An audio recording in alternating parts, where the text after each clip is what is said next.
Hi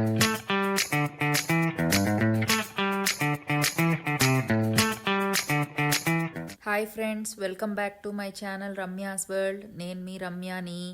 ఈరోజు నేను మీకు ఒక అద్భుతమైన పచ్చడి చేసి చూపిద్దామని అనుకుంటున్నాను. అదేంటంటే ఆల్పినోస్ పచ్చడి, అంటే మన బజ్జీ మిర్చి లేదా పచ్చిమిర్చి పచ్చడి చేసి చూపిస్తాను. దానికి కావాల్సిన పదార్థాలు, తయారీ విధానం లేట్ చేయకుండా చూసేద్దాం రండి. ఆల్పినోస్ కడిగి తుడిచి ఆరబెట్టుకున్న ఆల్పినోస్, పసుపు, ఇంగువ, మెంతి పొడి, కొద్దిగా కారం, నానబెట్టుకున్న చింతపండు, సాల్ట్, ఆయిల్. ఇప్పుడు దాని తయారీ విధానం చూసేద్దాం రండి. ముందుగా స్టవ్ వెలిగించి పాన్ పెట్టేసి అందులో పాన్ వేడెక్కిన తర్వాత ఆయిల్ వేసుకుందాము.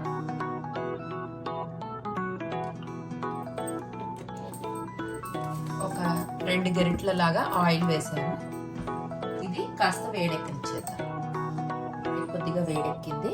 ఇందులో కట్ చేసుకున్న ఆల్పినోస్ మిరపకాయలు ఉన్నాయి కదా, ఇవి ఇందులో వేసేద్దాం.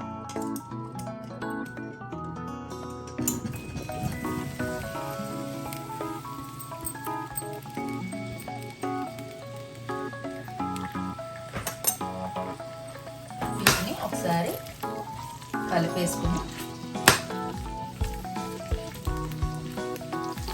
ఇలా మూత పెట్టేసి 2 నిమిషాల పాటు మగ్గించేద్దాం. 2 నిమిషాలు అయింది. ఇప్పుడు దాన్ని లిడ్ ఓపెన్ చేసి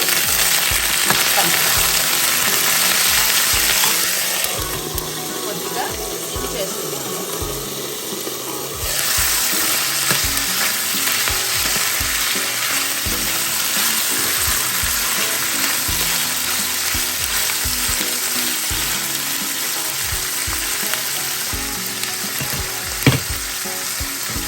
ఇందులో సరిపడా ఉప్పు,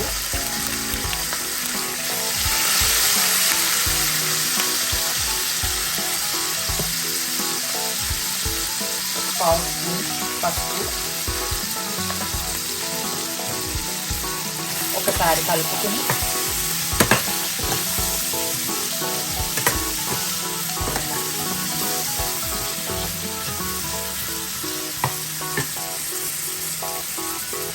ముందుగా వేడి నీళ్ళల్లో నానబెట్టిన చింతపండు, ఒక నిమ్మకాయ, చిన్న నిమ్మకాయ సైజులోని చింతపండుని తీసి నేను ఒక 10 నిమిషాల పాటు వేడి నీళ్ళల్లో నానబెట్టాను. ఇప్పుడు దీన్ని ఇందులో వేసేస్తుంది.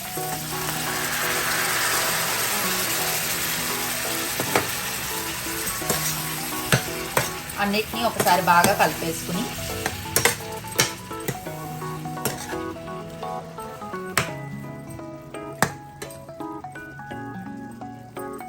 దీన్ని మళ్ళీ మూత పెట్టి మరో 5 నిమిషాలు మీడియం స్టీమ్లో మగ్గించుకుందాం. ఒకసారి లిడ్ ఓపెన్ చేసి చూద్దాము, కలుపుదాము.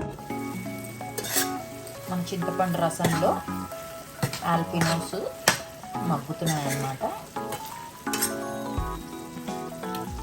కొద్దిగా సాఫ్ట్ అయిపోయాయి.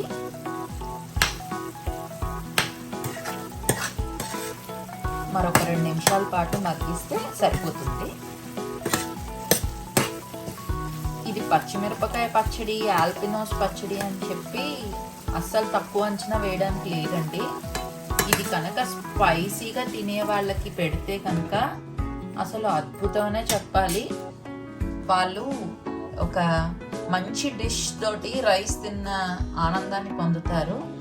అసలు వేడి వేడి అన్నంలోని ఈ పచ్చడి వేసుకుని ఒక చెంచాడు నెయ్యి వేసుకుని తింటే అసలు ప్రాణం ఎక్కడికో వెళ్ళిపోతుందండి బాబు. 2 మినిట్స్ అయింది. ఒకసారి లిడ్ ఓపెన్ చేసి మగ్గిందో లేదో చూసేస్తుంది. మనం వేసిన చింతపండు గుజ్జులోని మిరపకాయలు అయితే బాగా మగ్గిపోయాయండి. దీని టేస్ట్ ఎలా ఉంటుందని అనుకుంటున్నారంటే, మనకి ఇండియాలో పండు మిర్చి దొరుకుతుంది కదా, పండు మిర్చితో చేసే మిరప్పళ్ళ పచ్చడి అంటారు, పండు మిరపకాయ పచ్చడి అంటారు, తర్వాత కొరివి కారం అంటారు. మా ఇంట్లో అయితే కొరివి కారం అంటారు. దానికి ధీటుగా ఉంటుందంటే నమ్మండి. మాకు యుఎస్లో పండుమిర్చి దొరకడం చాలా అరుదు. మేబీ ఏదైనా పెద్ద పెద్ద సిటీస్లోని ఇండియన్ స్టోర్స్లో దొరుకుతాయేమో. బట్ మేము ఉండే స్టేట్లో మా ఇంటి దగ్గర అయితే మాత్రం నాకు ఇప్పటిదాకా కనిపించలేదు. సో పండుమిర్చి పచ్చడి మనం మిస్ అవుతున్నాం అన్న ఫీలింగ్ ఏమాత్రం లేకుండా ఇది దాని రీప్లేస్మెంట్ అనుకోవచ్చు. సరే, ఇప్పుడైతే ఇవి మగ్గిపోయాయి. స్టవ్ ఆఫ్ చేసేద్దాం.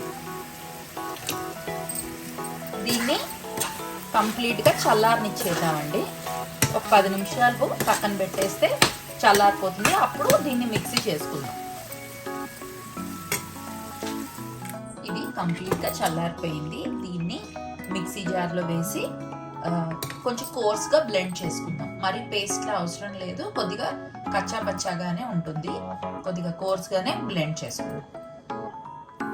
మీలో ఎవరికైనా పండుమిర్చి పచ్చడి రెసిపీ కావాలనుకుంటే వీడియో నా ఛానల్లో ఉందండి. లింక్ కింద డిస్క్రిప్షన్లో ఇస్తాను, అది కూడా చెక్ చేయండి.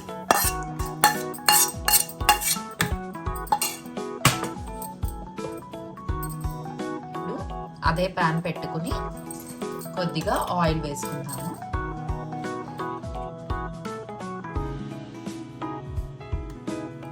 ఒక గరిటెడు ఆయిల్ లాగా వేసాను. అది కాస్త వేడెక్కిద్దాము. ఇప్పుడు వేడెక్కింది ఆయిల్. ఇందులో కొద్దిగా ఇంగు వేస్తున్నాను.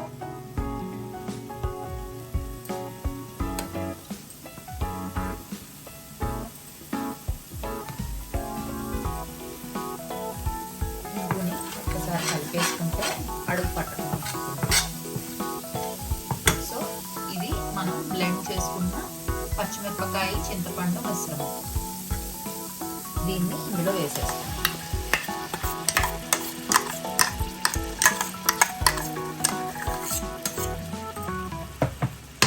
వేసి దీన్ని మీడియం స్టీమ్లో అడుగు పట్టకుండా ఒకసారి బాగా కలుపుతాం. హైలో పెడితే ఇది అడుగు పట్టేస్తుంది. సో మీడియం స్టీమ్లో పెట్టుకొని దీన్ని స్లోగా కలుపుకుందాం. దాంట్లో మిగిలిన పచ్చివాసన ఉన్నది వేయడంలోని పోతుందన్నమాట.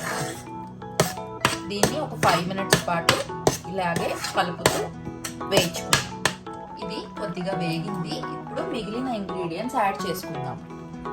మనం ఇందులో 2 చెంచాల మెంతి పొడి వేస్తున్నాను. ఇది మెంతులు, ఎండుమిరపకాయలు, 1 స్పూన్ ఆవాలు డ్రై రోస్ట్ చేసి చల్లార్చిన తర్వాత చేసిన పౌడర్ అన్నమాట, మెంతి పొడి. అండ్ ఒక 2 చెంచాల ఎర్ర కారం. ఆల్రెడీ పచ్చిమిరపకాయల్లో సరిపడా కారం ఉంటుంది. జస్ట్ ఈ టేస్ట్ బ్యాలెన్స్ చేయడం కోసం ఒక 2 స్పూన్ల ఎర్ర కారం వేస్తున్నాను.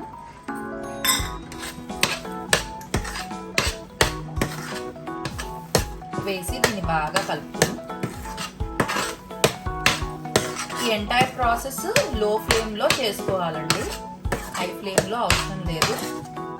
దీంట్లోంచి ఆయిల్ రిలీజ్ అయ్యేంత వరకు దీన్ని సిమ్లో పెట్టి బాగా ఫ్రై చేసుకోవాలి. మనం వేసినవన్నీ బాగా మిక్స్ అయిపోయాయి. చూస్తుంటేనే మంచి ఫ్లేవర్ వస్తుంది ఇందులోంచి. 2 నిమిషాల పాటు దీన్ని 2 నిమిషాలు అనేదానికన్నా దీంట్లోంచి ఆయిల్ రిలీజ్ అవ్వడానికి మోస్ట్లీ ఒక 1.5 నుంచి 2 మినిట్సే పట్టచ్చు. అంతవరకు ఆయిల్ రిలీజ్ అయ్యేంత వరకు దీన్ని ఇలా కలుపుతూ వేయించుకుందాం. చూసారు కదా, 2 మినిట్స్ అయింది. చూసారా, సైడ్స్ నుంచి ఆయిల్ అయితే రిలీజ్ అవుతుంది. ఇది ఇంకా కంప్లీట్ అయిపోయింది, రెడీ అయిపోయింది అన్నమాట. స్టవ్ ఆఫ్ చేసేసుకున్నాము. ఆయిల్ పైకి రిలీజ్ అయిపోయింది. ఈ మొత్తం పచ్చడిలో మనం ఎక్కడా కూడా వాటర్ వాడలేదండి. సో ఇది నిలవ ఉంటుంది. దాదాపుగా ఒక 1 మంత్ పైనే బయట ఉంచితేనే నిలవ ఉంటుంది. ఫ్రిడ్జ్ లో పెట్టుకుంటే ఆల్మోస్ట్ 3 to 4 months వరకు ఉంటుంది. బట్ అన్ని రోజులైతే ఉండనియ్యం మనం. ఇది గనక వేడివేడి అన్నంలో 2 చెంచాలు పచ్చడి కలుపుకుంటే కంచుడు అన్నం తినడం అతిశయుక్తే కాదండి, అంత అద్భుతంగా ఉంటుంది. సో నేను చెప్పాను కదా, కొరివి కారానికి ఏ మాత్రం తీసిపోదు. ఆ గ్లేజ్ టెక్స్చర్ చూసారా ఎంత బాగుందో, చూస్తుంటేనే నోరు ఊరిపోతుంది. సో మన పచ్చడి అయితే రెడీ అయిపోయింది. దీన్ని కంప్లీట్గా చల్లారనిచ్చాక ఒక ఎయిర్ టైట్ కంటైనర్లో పెట్టేసుకుందాం. చూసారా ఇలాగా మన పచ్చడిని ఒక ఎయిర్ టైట్ కంటైనర్లో పెట్టుకుంటే దాదాపుగా నెల్లాళ్ళు పైనే బయట ఉంచినా కూడా నిలవ ఉంటుంది. ఫ్రిడ్జ్లో పెట్టుకుంటే 3 నెలల దాకా కూడాను ఇది ఫ్రెష్గానే ఉంటుంది. ఇది రైస్లోకి బాగుంటుంది. మెయిన్గా అయితే రైస్లోకే బాగుంటుంది, లేదు అంటే దోశల్లో కూడా బాగుంటుంది పచ్చడి. ఒకసారి మీరందరూ కూడా ట్రై చేయండి. చూసారు కదా నేను ఈరోజు చేసిన ఈ డిష్. ఈ వీడియో కనుక మీ అందరికీ నచ్చినట్టయితే మీ ఫ్రెండ్స్ అండ్ ఫ్యామిలీతో షేర్ చేయడమే కాకుండా నాకు ఒక like, share, comment and subscribe. ఈ వీడియో మీ అందరికీ నచ్చిందని ఆశిస్తున్నాను. మరోసారి మరో వీడియోతో మళ్ళీ కలుద్దాం. అందాక this is Ramya signing off. Bye.